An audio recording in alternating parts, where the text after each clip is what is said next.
இதாயத்துல்லா அவர்களை நான் வரவேற்கிறேன்.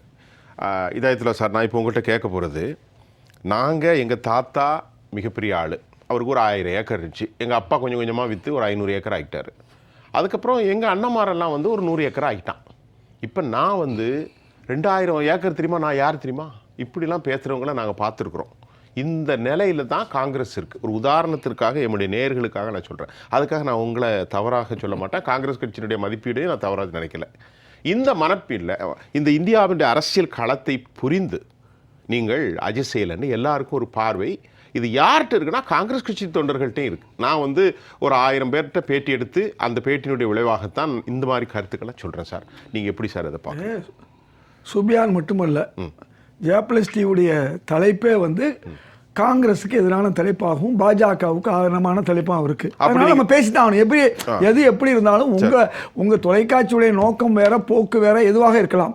ஆனா இங்க வந்து உட்கார்ந்து பேசணும் முடிவு வந்துட்டா அது யாரு நீங்க எதிர்த்தாலும் பேசிதான் ஆகணும். காய்ந்த மரம் கல்லடிபடும். காங்கிரஸ் என்றுமே காய்ந்த மரம் தான். காங்கிரஸ் வந்து திடீர்னு பூதகரமா வந்து பிஜேபி அல்ல.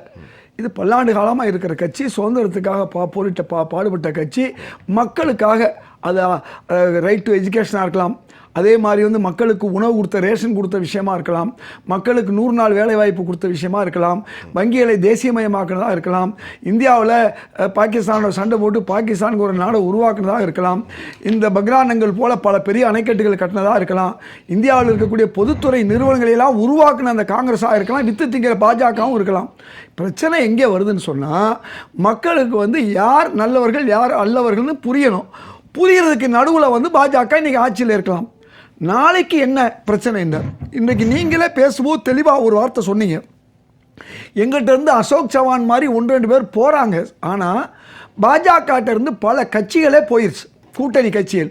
நீங்கள் காஷ்மீரில் வந்து மெஹபூபா முஃப்தியில் இருந்து, பஞ்சாபில் அகாலிதளில் இருந்து, லோக்தள் வந்து ஹரியானாவில் இருந்து, நம்முடைய உத்தவ் தாக்கரே, இப்படி எல்லாரும் அவங்க இருந்தவங்கெல்லாம் போயிட்டாங்க.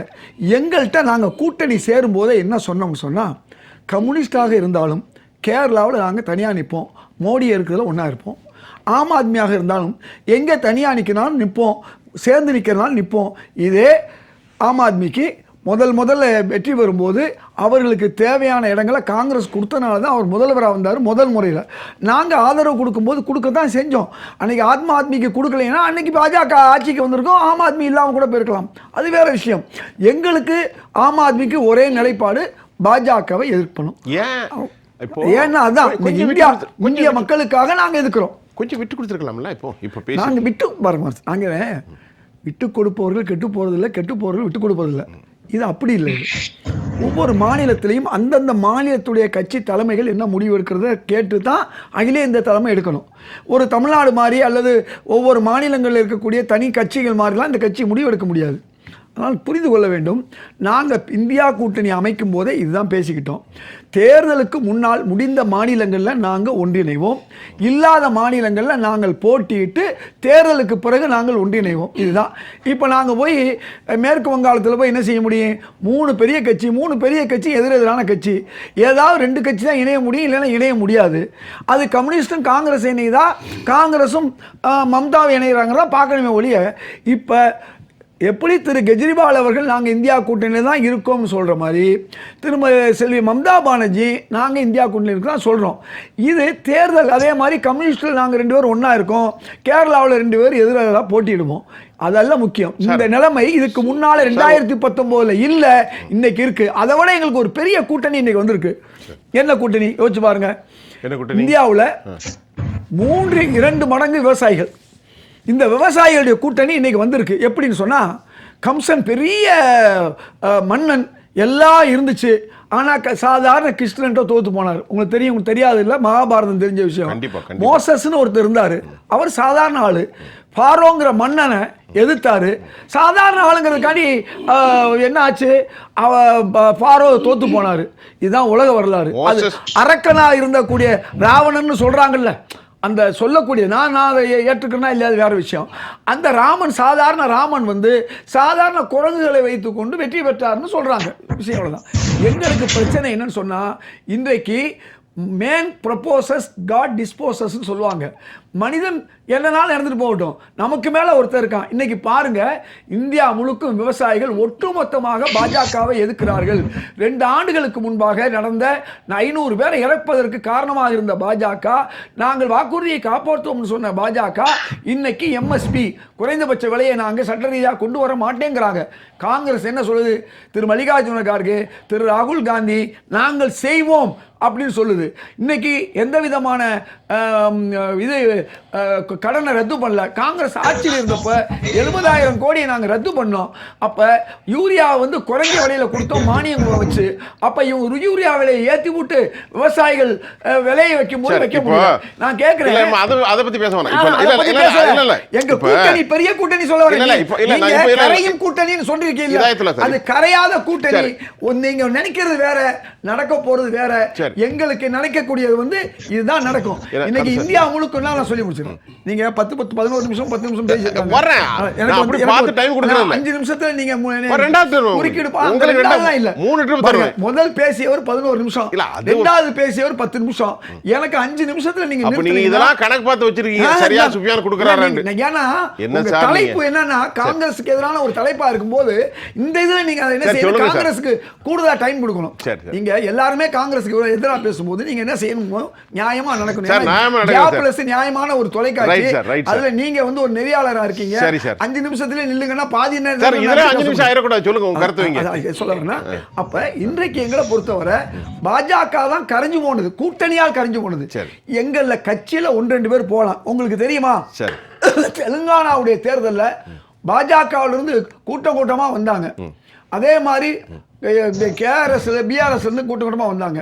அதனால நாங்க என்ன பெரிய சந்தோஷப்பட்டுக்கிட்டோமா? மத்திய பிரதேசத்தில் கூட்டமா காங்கிரஸுக்கு அலையா பாஜகவுடைய எம்பிக்கள் எல்லாம் வந்தாங்க. ஆனா நடந்தது என்ன? பாஜக தான் ஜெயிச்சிச்சு. யோசிச்சு பாருங்க. இந்த ஆளுங்க வர்றதெல்லாம் இல்ல. இந்த ஆயாராம் கயாராம் என்பது உலகத்தில் என்னைக்குமே உண்டு. உங்களுக்கு இந்திரா காந்தியை விட்டு பல பேர் போனாங்க. 1980 என்ன நடந்துச்சு தெரியுமா? பெரிய பெரிய தலைவர்கள், சவான், அதே மாதிரி இவர் ஜெகஜீவன் ராம், அதே மாதிரி மொரார்ஜி தேசாய், இவங்களெல்லாம் போயும் கூட அதான் 3 வருஷத்துக்குள்ள இந்திரா காந்தி வந்தாங்க. ஆளுகள் முக்கியம் அல்ல. இதே பழைய காங்கிரஸும் புதிய காங்கிரஸ் இருக்கும்போது இதே நிலைமை தான். அதனால இந்த ஆளுகளை மக்கள் பார்க்க மாட்டேன். இப்போ நிதிஷ்குமார் மேல எந்த அளவுக்கு கோபம் இருக்காங்களோ, பாஜகவுக்கு கிடைக்கிற வாக்குகள் கூட நிதிஷ்குமாருக்கு கிடைக்காது. அதே மாதிரி நீங்க பார்த்தீங்கன்னு சொன்னா மகாராஷ்டிராவில் இன்னைக்கு யார் யாருக்கு சண்டை? பாஜகவுக்கும் அவர்கள் கூட்டணியில் இருக்கக்கூடிய அந்த சிவசேனாவும் குண்டு ஒருத்தரை நோக்கி துப்பாக்கியில சுட்டிருக்காங்க. இப்ப மக்கள் மத்தியில் அந்த அதிருப்தி இருக்கு. இன்னொரு விஷயம் சொல்லட்டா, அது ஷாக் ஆயிடக்கூடாது. உத்தவ் தாக்கரேயோடு ஒரு பேச்சு நடந்து வருகிறது பாஜகவுக்கு என்ற செய்தியும்.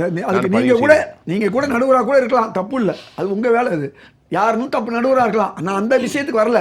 யார் வந்தாலும் யார் போனாலும் கவலை இல்லை. மக்கள் தான். இன்னைக்கு விவசாயிகள் கூட்டணி எங்களுக்கு வந்துருச்சு, கவலைப்படாதீங்க. அப்ப ஓவராலா பார்க்கும்போது காங்கிரஸ் ஒன்னும் கரையல.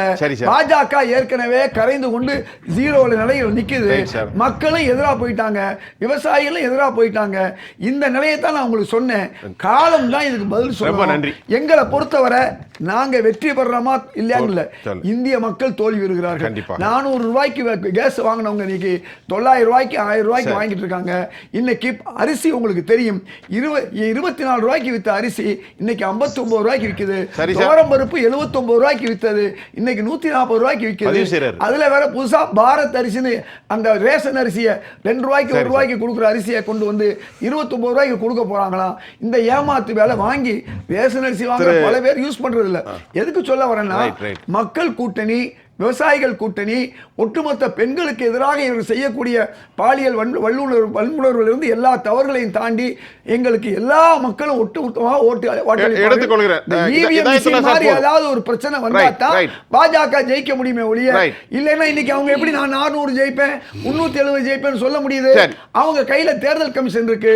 நீ உச்ச நீதிமன்ற கூட தேர்தல் கமிஷன் இருக்கக்கூடாதுன்னு சொல்லி அவங்க மந்திரி உச்ச நீதிமன்றத்தை உருவாக்குறாங்க. வாசன் சார், வாசன் சார், மக்கள் தான் ஜெயிக்க வைக்கிறாங்க. தேர்தல் கமிஷன் சார், ஓட்டு இருங்க, போடுறாங்க. சார், வாசன் நிமிஷம் இருக்கு. இது ஏன் எனக்கு அரை நிமிஷம் பேசாதீங்க? இருக்கு. ஒரு நிமிஷம். இந்த பாருங்க, வாசுதேவன், நீங்க குறுக்க பேசுனீங்கன்னா சார், இருங்க சார், இருங்க சார். தேர்தல் சார், விவாதத்தை கொஞ்சம் ஆரோக்கியமா கொண்டு போங்க. ஒண்ணும் இதாயத்துல சார், உங்களுக்காக மக்கள் பண்றாங்க. உங்களை வந்து இதாயத்துல உங்களுக்கு மக்கள் மேல எதிரா உங்களுக்கு இருக்காங்க. நம்பிக்கை இல்ல. இந்த பாருங்க, அதனால தான் கரைஞ்சு போகுது உங்களுக்கு ஆட்சி. எதிரா கட்சி இருக்காங்க, கரைஞ்சு காலம் போயிட்டு இருக்கு. உணர்த்தும். இல்ல, ஒரு நிமிஷம், கவலைப்படாதீங்க. ஒரு நிமிஷம். சும்மா எங்கேயோ நீங்க பேசிட்டு வந்து இருக்காரு. நீங்க நம்பலாம். நீங்க பாட்டு நிறைய டைம் கொடுக்குறீங்க. ஒரு நிமிஷம். இன்னும் முடியல. ஒரு விஷயம் இன்னைக்கு சார், போதும் சார். மாட்டேங்குது. விவாதத்தை ஒரே கொஞ்சம் விஷயம். சார், கொஞ்சம் ஆரோக்கியமா நடத்தணும். நான் அதுக்கு நான் சொல்றேன். உங்களுக்காக இல்ல, நான் இல்ல, ஒரு அவர் டிஸ்பாரிட்டியே சொல்ல நீங்க மாட்டேன். அவர் குறுக்க பூந்தது ஏன் நீங்க கேட்கல? ரைட், நான் கேட்கறேன். நீங்க பாட்டுக்கு ரைட், பேசிக்கிட்டே ரைட், போறீங்க. ரைட், நீங்க இருங்க. 12 நிமிஷம் பேசிக்கிட்டே போறீங்க. வாசன் சார், நான் வாசுதேவன் சார், உங்க நான் கருத்து. என் பாட்டுக்கு நான் பேசுவேன், உங்க ஒரு பாட்டுக்கு பாட்டுக்கு பேசிக்கிட்டே சார், போறீங்க. நீங்க சொல்லுங்க. அது யார் சார் நீங்க ஐயா, கேக்குறது? ஒரு நிமிஷம் இருங்க. சார், அந்த ஐயா. வார்த்தையை அவர் சார், வாபஸ் சார், வாங்க சார், விடுங்க சார். நான் பாட்டு அவர் ஒரு வாபஸ் காங்கிரஸ் சொல்லுங்க. கட்சி, நீங்க அவரை please, கூட்டு ஐயா, பேச சொல்லுங்க. சார், அப்படி நீங்க கிடையாது. சார், நான் தேர்தல் தேர்தல் கமிஷன் பத்தி நீங்க சொன்னீங்க. வாசன் அது கிடையாது, சார், தப்பு. தேர்தல் கமிஷன் பத்தி அவரே நீங்க சொன்னீங்க. தேர்தல் அதுக்காக நான் கமிஷனை சொன்னேன். வா, தேர்தல் Vasudevan sir, Vasudevan sir. Income நீங்க டாக்ஸ் வேற கூட்டு. இவ்வளவு வருஷமா இன்னைக்கு நீங்க எல்லாரோடையும் தேர்தல் கூட்டு. Commission right. நான் கேட்கிறேன். வாசுதேவன் சார், இன்னைக்கு கொஞ்சம் கொஞ்சம் வாதம் விவசாயிகளுக்கு கொஞ்சம் இருங்க, எதிராக ட்ரோல்ல please. கொண்டு வாதத்தை போறீங்க. வந்து இது தெரியாதா வாதத்தை நீங்க? வந்து நல்லா அவருக்கு கொண்டு புரியுது போகணுமா? சார். அவர் எப்படி இப்படி சார் சண்டை நீங்க பிடிச்சிட்டு இருக்கணுமா? கொஞ்சம் இருங்க சார், இல்ல, பரவாயில்ல கிடையாது சார். அவரு. அவர் உங்களுடைய ஏன் நண்பர் குறுக்க சார். பேசுறாரு? அவர் உங்களுடைய அப்ப நண்பர். பேச வேண்டியது. நண்பர்களா பேசும்போது ஏன் இதெல்லாம் நான் வரும். என் கருத்தை ரைட், பேசும்போது உங்க நண்பர். அவர் ஏன் சார், வாசன் பேசுறாரு? சார், அவர் உங்க அது நண்பர் மிக தவறு தானே? அது. உங்க நண்பர் தானே இதாயத்துல. ஆமா. ரைட், நீங்க சொல்லுங்க. இதாயத்துல சொல்லுங்க. நீங்க சொல்லுங்க. Okay. சார், சொல்லுங்க. காங்கிரஸ் கட்சி கரையவில்லை, பாஜக தான் கரைகிறது சரி. அப்படின்னு நண்பர் சொல்றாரு. நீங்க எனக்கு சொல்லுங்க, ரொம்ப நான் உங்கள்ட்ட ஆச்சரியமா கேள்வி கேட்க போறேன். இருக்கு. எனக்கு ரொம்ப ஆச்சரியமா இருக்கு. சொல்லுங்க. நன்றி சார். நீ உண்மையிலேயே பார்க்க போனா காங்கிரஸ் கட்சி கரைந்து கொண்டு தான் இருக்கிறது. சரி. காரணம் என்னன்னு கேட்டா காங்கிரஸ் நீங்க கட்சி உங்க வளர் பாட்டுக்கு பேசுறீங்க. இருங்கப்பா. நான் போட்டு பேசலாமா? சரி. பாருங்க, அவர் ஒரு நிமிஷம். அவர் அவருக்கு தெரிஞ்சுக்கிறேன். எதிர்காலத்தை ஒழுங்கா பேசட்டும் அவரு. சரி, சரி. என் பாட்டுக்கு நான் Right. பேசுறேன். Right. உங்க பாட்டுக்கு நீங்க பேசலாம். இருக்கு. அதுக்கு சாட்சி நான் சொல்லலாம். சொல்றேன். சொல்லலாம், சொல்லலாம். வயசானவங்க நம்ம சொல்லலாம். நம்ம வயசுக்கு தகுந்த மாதிரி பிறரை மதிக்கணும். Sir, please. ஒரு இதுல வந்து 2009 குறுக்க வந்து ஐயா, பேசக்கூடாது. கொஞ்சம் ஐயா பேசுங்க. வாசவன் ஐயா ஐயா பேசுங்க. மேல இவ்வளவு பாசமா இருக்கீங்க. அவர் பாசமா உங்க இல்லையா? மேலயும் பாசம் சார். ஆனா தொப்பி போட்டிருக்காரு, அவர் மேலயும் பாசம் சார். எல்லாரும் மேலயும் அவருடைய பாசம் கருத்தை சார். அவர் சொன்னாரு. நான் எல்லாம் ஏத்தனா? ஐயா, காங்கிரஸ் வாசுதேவன் விரோதமா கூட சார். பேசினா நான் எதிர்த்தனா? தப்பு வாசுதேவன் இல்லை. இப்ப அவர் கட்சிக்கு அவர் நீங்க பேசுறாரு. stop பண்ணலாம். சொல்லுங்க. நேரத்தை சொல்லுங்க. ஸ்டாப் பண்ணக்கூடாது. வேணா அவரை மியூட் பண்ணுங்க. நீங்க சொல்லுங்க. இப்போ நம்ம நிறைவு கருத்தை உங்கள்கிட்ட கேட்குறேன். இந்த பாசிபிலிட்டிஸ் மெரிட் அண்ட் டிமெரிட்ஸ் எப்படி இருக்குது, செப்பாலஜிஸ்டுடைய ப்ரிடிக்ஷன் எப்படி இருக்குது, அதை பார்க்குற போது சத்தீஸ்கரில் ஜெயிச்சிட்டுன்னு சொன்னாங்க காங்கிரஸ் கட்சி, தோல்வி அடைந்தது. உதாரணத்துக்கு பார்த்தா மத்திய பிரதேசத்தில் கடும் போட்டினாங்க, 8% அவங்க கூட வாங்கினாங்க. 2வது இடத்துல பிஜேபி வரும்னு சொன்னாங்க, காங்கிரஸ் கட்சி 1வது இடத்துல வந்துருச்சு. எங்கே? தெலுங்கானாவில். இந்த மாதிரி ஏதாவது மிராக்கிள் நடக்கு நீங்கள் எதிர்பார்க்குறீங்க? அந்த மிராக்கிள் தான் சார் நடக்க போகுது. நீங்கள் எதிர்பார்க்குறீங்களா? இன்னைக்கு மத்திய பிரதேசத்தில் சில பர்சன்டேஜ் வாக்குகள் தான் வித்தியாசம். இதை விட மோசமாக 2 முறை இருந்து காங்கிரஸ் வெற்றி பெற்றதுக்கு பின்னால் பாராளுமன்றத்தில் வந்து பிஜேபி ஜெயிச்சிச்சு. அந்த மாதிரி ஒரு அதிசயம் மத்திய பிரதேசம் ராஜஸ்தானில் நடக்கும். சகோதரர் ராமகிருஷ்ணன் சொன்ன மாதிரி இன்னைக்கு நிதிஷ்குமாருக்கு கிடைச்ச கெட்ட பேர் இருக்கு இல்லையா, ஆயிரம் காயாரம், அது நிச்சயமாக பாஜகவுக்கு ஒரு பாதிப்பு ஏற்படும். பீகாரில் அந்த பிரச்சனை இருக்குது. இப்போ 7 இடங்கள் வந்து ஆர்எல்டிக்கு கொடுத்தாங்க இல்லையா, அகிலேஷ் யாதவ். காங்கிரஸுக்கு 11, 7 கொடுத்துருக்காங்க. இப்போ இன்னும் கொஞ்சம் சேர்த்து மாயாவதிக்கு கொடுக்குற ஒரு வாய்ப்பு பேச்சு ஓடிக்கிட்டு இருக்கு. யாருக்கு இருக்கும்? 3 இணைஞ்சு செய்ய வாய்ப்பு இருக்கு. அதாவது அகிலேஷ் யாதவ், மாயாவதி, காங்கிரஸ், அதுக்கான வாய்ப்பு இருக்கா? அந்த வாய்ப்பு தான் உருவாக்கி கொடுத்துருக்கு. தீமையில ஒரு நன்மை, பிளஸிங்ஸ் இன் டிஸ்கைஸ் சொல்லுவாங்க இல்லையா. சில மாநிலங்களில் இந்த மாதிரி ஒரு சூழல் வரும்பொழுது, ஏற்கனவே மாயாவதி அவர்கள் வந்து இந்த அணியில் வரணும்னு நினைச்சாங்க. இருக்கிற கட்சிகள் வந்து அது வேணாம்னு சொன்னதுனால காங்கிரஸ் அதை வந்து பெருசாக எடுத்துக்கல. இப்போ இருக்கிற கட்சிகள் போறதுனால நிச்சயமா அந்த ஒரு வாய்ப்பு வரும். இப்படி பல அதிசயங்கள் நிச்சயமா நடக்கும். சகோதரர் சொன்னாரு விட்டு கொடுப்போர் கெட்டு போனது. நாங்கள் விட்டு கொடுத்துருக்கோம். எப்படின்னா வரலாறு முழுசா படிக்கணும். ஜனதா, இந்த ஜனதா இல்லையா, மதசார்பற்ற ஜனதா, இங்கே பெங்களூரில் காங்கிரஸ் தான் அதிகமாக இடங்கள் இருந்துச்சு. யாருக்கு முதல்வர் பதவி கொடுத்தோம்? உங்களுக்கு தான் கொடுத்தோம். அது மாதிரி நிதிஷ்குமார் தான் குறைஞ்ச சீட்டு. நாங்கள் 2 பேரும் அதிகமான இடங்கள் எடுத்தோம். காங்கிரஸ் கூட்டணியாக இருந்த 2 கட்சியும் யாருக்கு நாங்கள் முதல்வர் பதவியை கொடுத்தோம்? நிதிஷ்குமாருக்கு கொடுத்தோம். உத்தவ் தாக்கரேயை விட தேசியவாத காங்கிரஸும் அதிகமாக இருந்துச்சு, 2/3 இருந்துச்சு. யாருக்கு முதல்வர் பதவியை கொடுத்தோம்? அதெல்லாம் வரலாறு என்பதை நம்ம முழுசாக படிச்சுக்கிட்டு தான் பேசணும். அதனால் நான் அவங்க செய்யலைன்னு சொல்லக்கூடாது. காங்கிரஸ் எங்கே எப்போ எதை செய்யணுமோ அதை செஞ்சுக்கிட்டு தான் இருக்குது. காங்கிரஸுக்கு பின்னடைவு வேணுமோ, ஒரு இந்த 10 வருஷம் பின்னடைவு என்பது ஒரு பெரிய விஷயம் அல்ல. ஏற்கனவே பல முறை பின்னடைவை சந்திச்சிருக்கு. ஜனதா தளம், ஜனதா ஆட்சி வந்திருக்கு, வாஜ்பாய் 6 ஆண்டுகள் இருந்திருக்காங்க, அதற்கு பிறகு 10 ஆண்டுகள் காங்கிரஸ் இருந்திருக்கு இல்லையா? ஒரு 10 ஆண்டுகள் இருந்த காங்கிரஸ் இன்னொரு 10 ஆண்டு இருக்கத்தான் போகுது. ஆனா தெளிவா திரு கெஜ்ரிவால் சொல்லியிருக்காரு, நாங்க கூட்டா இருந்தாலும் தனியா இருந்தாலும் இந்தியா கூட்டணி பாஜகவை விரட்ட வேண்டிய கூட்டணி. ஏன்னா பாதிக்கப்பட்டது அவரு, அவரே தூக்கி உள்ள வைக்கிறாங்க எண்ணத்துல இருக்காங்க. அவருடைய அமைச்சர்கள் பூரா கொண்டு போய் உள்ள வச்சிருக்காங்க. இன்றைக்கு அவருடைய எம்பிக்கு கூட இந்த மாதிரி பாதிப்பு கொடுக்குறாங்க. இன்னொரு புறம் வந்து செல்வி மம்தா பானர்ஜியுடைய குடும்பத்தையே அவங்க வந்து அமலாக்கத்துறையை வச்சு விரட்டிக்கிட்டு இருக்காங்க. இப்போ இன்னைக்கு பார்த்தீங்கன்னு சொன்னா இந்தியா கூட்டணியில் இருக்கக்கூடிய எல்லாருக்கும் எதிரான ஒரு சூழல் எடுத்திருக்காங்க. நீங்களே சொன்ன மாதிரி அந்த பாஜக வந்து வாசுதேவன் சொன்னார், அவர் இல்லை இருந்தாலும் சொல்லிக்குவோம். அதாவது ஊழல்வாதிகளை வந்து சேர்த்துக்கிட்டு நாங்க ஊழல் இல்லை ஊழல் இல்லைன்னு மத்திய பிரதேச தேர்தலில் உங்களுக்கு தெரியும் பிரதமர் மோடி சொல்லிக்கிறேன் சார், மக்களுக்கு போய் சேர்ந்து அஜித் பவார் 70,000 கோடி ஊழல் செஞ்சாருன்னு சொல்லிட்டு ஒரு வாரத்துல சேர்ந்த உடனே அந்த வழக்கு தூக்கி ஓரமா வச்சுட்டு அவருக்கு துணை முதல்வர் பதவி கொடுத்தாங்க. ஆக பாஜக என்பது எவ்வளவு மோசமான கட்சி பதில் சொல்லும். காங்கிரஸ் 10 ஆண்டுகள் வந்து ஆட்சியில் இருந்துச்சு, இப்ப 10 ஆண்டுகள் இல்ல, மீண்டும் 10 ஆண்டுகள் வர வாய்ப்பு இருக்கு. இந்தியா கூட்டணிக்கிட்ட 65 விழுக்காடு இது இருக்கு. அதுல ஒரு 5 விழுக்காடு போனாலும் 60 விழுக்காடு காங்கிரஸுக்கு இருக்கு. மீதி 39 விழுக்காடுக்கு கீழே தான் பாஜக இருக்கு. காங்கிரஸ் வெல்லும்.